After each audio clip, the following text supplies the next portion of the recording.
A doença de Parkinson é uma doença neurodegenerativa que é a segunda maior doença, tá? Só perdendo para o Alzheimer. Para ter uma ideia, né? A partir dos 60 anos nós vamos ter 1% da população com a doença. A partir dos 85 anos nós vamos ter 4 a 5% com doença de Parkinson. Ela tem dois aspectos, né? O aspecto motor, que é a bradicinesia, a rigidez, alterações posturais e a bradilaria, né?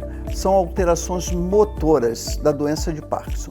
E as alterações que não são motoras, né? Ansiedade, depressão, constipação, várias outras doenças que vão acometer esse paciente. Até mesmo ele precisa de vários profissionais. Na verdade, a doença de Parkinson, o paciente precisa de uma equipe multidisciplinar, né? Que envolve médicos, enfermeiros, fisioterapeutas, terapeuta ocupacional, a família, o acompanhante.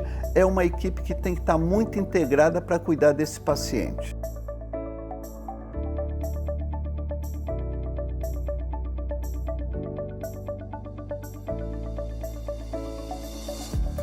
Os sintomas, o parkinsoniano tem vários sintomas, né?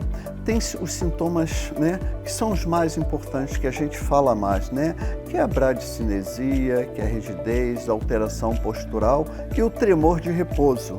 Mas existem outros sintomas motores também, que é o comprometimento respiratório, que é o comprometimento na face, né?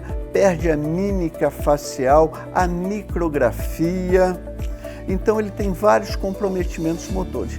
E não tem também alguns comprometimentos, tem outros comprometimentos que não são motores, né? Que é o quê? Quais são esses comprometimentos que não são motores, né?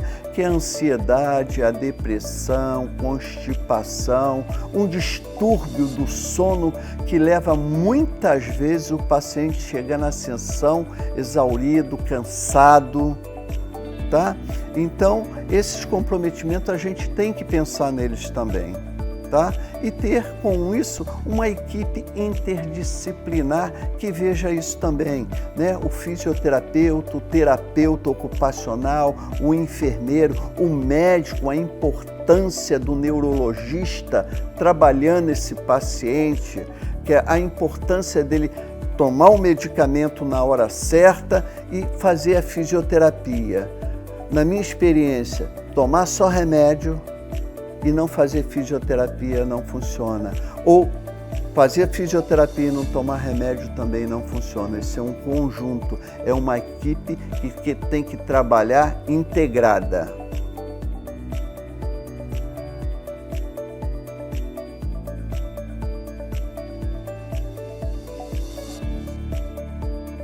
Essa avaliação é feita no solo, onde nós vamos verificar os aspectos motores e não motores. E utilizamos algumas escalas, né? A partir dessa avaliação é feito um programa terapêutico na piscina para esse paciente.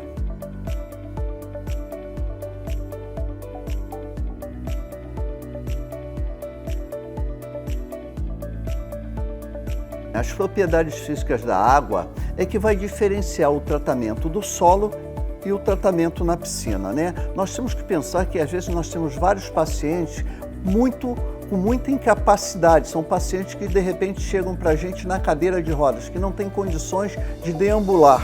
E a gente coloca na piscina, ele consegue realizar, né? Consegue realizar a marcha através dessas propriedades. Vamos dizer, o empuxo, né? Com uma piscina terapêutica eu tenho condições de botar só uma carga de 10%. Onde eu vou diminuir o impacto nas articulações, vou melhorar o manuseio do fisioterapeuta na hora de atender e vou aumentar a habilidade funcional desse paciente. Tem também, né, que eu posso pensar na pressão hidrostática, que é um agente, né, que vai ser estabilizador dessas articulações. E também tem a turbulência, ou essa turbulência eu posso trabalhar de forma para beneficiar essa marcha, como eu posso trabalhar para resistir, promovendo um trabalho maior de força durante a marcha. E posso realizar vários trabalhos de marchas. Marcha com flexão, tripflexão, marcha lateral, marcha com rotação de quadril, vários tipos. E além disso, esse trabalho vai promover uma reação de equilíbrio e endireitamento, porque com as propriedades físicas da água, eu vou poder fazer uma coisa muito interessante, que é fazer as reações de equilíbrio, de endireitamento, ou seja, ele vai ter um tempo maior de adquirir esse equilíbrio através dessas propriedades.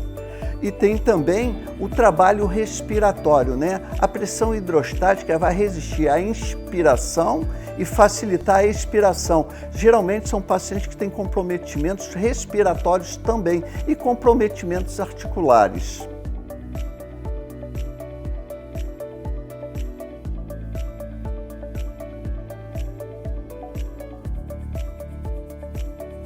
O conceito Halo-IQ, ele é um programa de 10 pontos, né? Ele foi desenvolvido por James Macmillan, né? E o grande objetivo do James Macmillan era ensinar o nado. Mas a gente verificou com o tempo que esse programa não leva só o nado, leva um aprendizado motor, né? Que nós começamos com o primeiro trabalho, o controle da respiração, que isso é uma coisa muito importante desse paciente, ter o controle da respiração. Depois existe o segundo, que é o desligamento, ou seja, ele vai ter condições de evoluir. E entra o que é mais importante, que eu julgo mais importante dentro do conceito Halo-IQ, que são as rotações. Rotação, a primeira rotação é a transversal, onde ele vai começar um trabalho de controle de tronco, tanto flexão quanto extensão.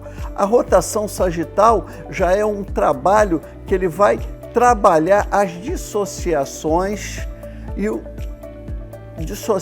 de cintura juntamente com a rotação combinada, tá? E a longitudinal também. E depois o programa segue com vários aspectos, onde nós vamos chegar no final do programa, que seria um nado.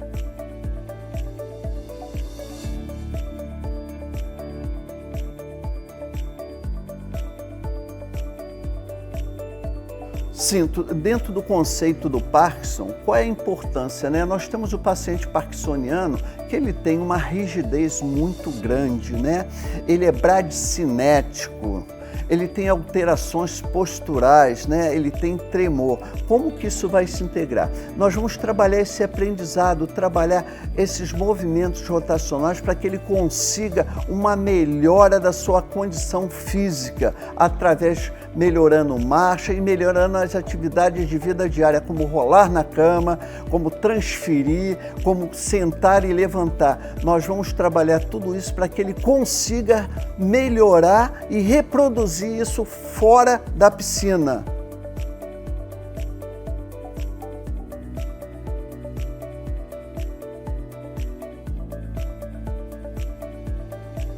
Olha só, a técnica de Bad-Ragaz, a gente tem que pensar que o paciente parkinsoniano, ele tem várias comorbidades, né? Além dessas todas que eu falei, ele chega também com fraqueza, um comprometimento musculoesquelético, onde nós vamos trabalhar nessa técnica força, ganho de arco, de movimento, aumento dessas amplitudes articulares, principalmente de tórax, de tronco, e associar isso a trabalhos respiratórios. Nós temos na técnica de Bad-Ragaz os movimentos, né, passivos, isotônicos, isométricos, que vai trabalhar força, e em cima da técnica nós vamos trabalhar movimentos funcionais da marcha e da atividade de vida diária dele.